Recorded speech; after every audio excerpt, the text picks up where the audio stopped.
All right, another video book review. This one is a forgotten fantasy, and it is Thessalonica by Harry Turtledove. You can see on the front, you've got a man showing up, and there's a satyr and some centaurs in the forest. And there's, I guess, a cross right there, which is hard to see, but Thessalonica. Let me read the back before I get started talking about what it's about. Siege the moment. George was a shoemaker, but not just a simple artisan. He thought a lot, worried too much, and questioned everything. But he knew when to keep his mouth shut, and he knew his duty. Life in the Roman Empire was hard these days, and no one could say it might not get harder. Cities to the north of Thessalonica on the Greek peninsula had already fallen to the swarming Slavs and Avars. The tribes were definitely on the move, bringing their powerful pagan demons with them. Bats with gleaming red eyes spied out the city, diving on the militiamen as they patrolled the city walls. Giant wolves whose howls chilled the soul surrounded the city, and there were rumors of worse. Even the satyrs, centaurs, nymphs, and other remnants of the Greek pantheon lurking in the mountains around Thessalonica were frightened. George's city was a Christian light in a sea of pagan darkness, and now that sea was rising, threatening to wash over him and his little island as if they did not exist and were of no account. For George, that was just unacceptable. He was a simple artisan, but that didn't mean he wouldn't give everything to defend his family, his city, and his faith. Okay, so I was in a bookstore. I'll just show you one last look at it, right? Boom, right? I guess that's George, and there's the woodland pagan creature things from Greek legend and lore, right?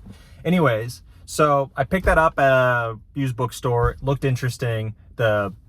The satyr really caught my eye because it was so blue, right? But then I read the back. I was like, okay, this is interesting. This could be interesting. And it was kind of interesting. So everything on the back was kind of true, right? But George was less like a warrior of his faith and more just a regular Christian dude of this Byzantine time in like the 600s, right? When Maurice was king or emperor over in Constantinople.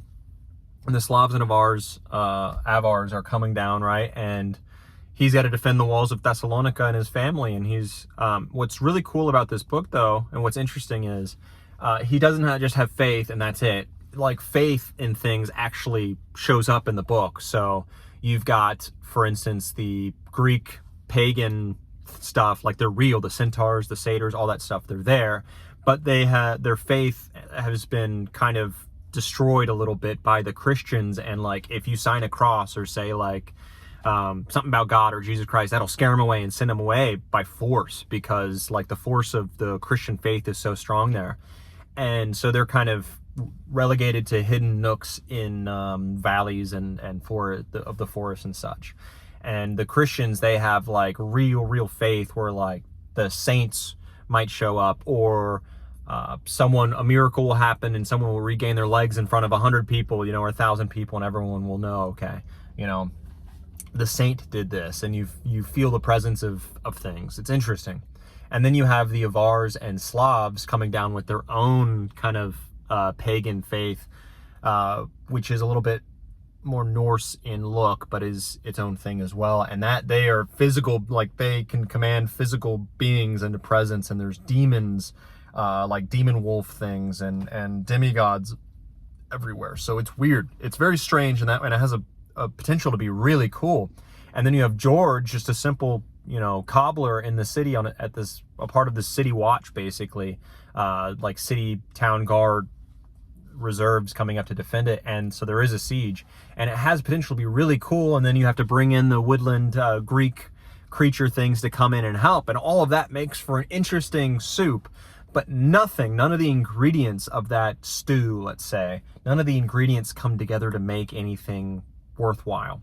Like, all of it is a little bit off. So it's supposed to be a funny book, and you get a lot of moments where George, our main character, is talking with other denizens of the town, and he has relationships with, a jeweler and, a bartender guy, like other guys who are now on the city reserves, basically, to defend the city because the main army is out and away. And there's so much conversation between all of these guys, and it's supposed to be interesting and funny, and none of that was funny or interesting, and everyone was just so boring. There was no flow there. It just felt like nothing. And so like a huge portion of that middle was that, just the siege portion and him talking with his buddies. None of that was interesting. The siege was overly long where nothing of importance happened. You kind of just saw the Slavs and Avars keep trying things and fail, try, fail, try, fail. And it just kept happening over and over, and it wasn't paced well enough, and it wasn't interesting enough. And George now has a little bit of a problem with like a noble who was healed. His legs were healed, as I mentioned before, kind of alluded to. Like, that wasn't interesting, that issue there. It mattered to the story, but it wasn't interesting at all, and it felt kind of cartoonish. And then I'm waiting and waiting and waiting for him to go out, like in the front of that book, where he goes out into the woods and tries to get the help of these creatures, right?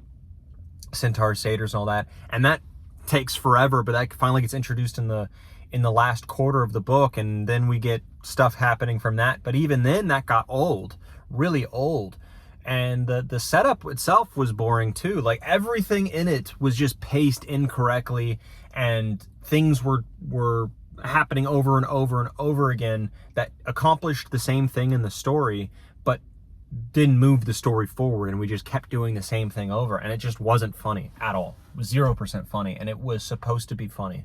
There were some weird things in there that were supposed to be funny, especially with the satyrs specifically, that weren't funny at all. Like, it constantly mentions like that these satyrs are very, very full of lust, let's say, which is probably true for the like pagan stories, but how it's portrayed and how they're like pointing things out, and you can see their emotions based off the rising and falling of their member, let's say, and all of this stuff is just like done so weird, and it's not funny, and it just comes off as gross, and it wasn't good, and really, really took me out of this story like a lot, and it just wasn't good. Like, there was so much of that was, I think, supposed to be funny, and it just wasn't.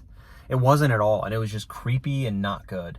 So like, there was all the ingredients are there, but the chef was like wanting to do things or was unable to get the spices and the flavors out of whatever he was trying to do, and it just turned into a mush that every bite was just boring and not good, right? It wasn't what it was supposed to be, I think. So it tried and failed. And I think with that, I would say it's like, I would say it's maybe a 4 out of 10, maybe a 4 out of 10. It's probably the worst book that I've read in a little bit. It isn't as, like, let's say, repulsive as like Stranger in a Strange Land, right? Or, what's another book I just really did not like? I wouldn't say it's like Handmaid's Tale is well written, but I didn't care at all, and I didn't like the subject matter. Like, it just didn't work for me. And I'd say Handmaid's Tale is a superior book by far than this, like by far. So it didn't even have, I didn't think it was well written. But I think Harry Turtledove, I saw he had like 1 million books on that bookshelf. So I think this might have been like an early book or something. Like, I'm sure Harry Turtledove got better than this book, and there is probably better than this book. Like, he had series. This was the only book that was like a singular standalone that I think I could see that was there, and that's why I picked it, because at these used bookstores, I'm sure you've seen, like, you'll see book 3, 4, 5, but you can't find 1 and 2, or you see 2 and 5, but not the other ones, so it's kind of hard to find something, right? So I just picked the standalone one, and it just wasn't for me. Anyways, 4 out of 10. Would not recommend really at all, but it is forgotten, I imagine, or close to. Thessalonica, Harry Turtledove, do not recommend, unless you want to see some. There are nuggets of interesting things, like when the gods went, like that last battle was interesting and there's like Slavic and Avar gods facing off against a saint, kind of, versus the woodland Greek pantheon kind of coming in. That was an interesting part, and I think the only interesting part. But it didn't last long. But yeah, that's it. 4 out of 10. Forgotten Fantasy, number 2. And we're moving on to the next one. On to the next book, on to the next Forgotten Fantasy.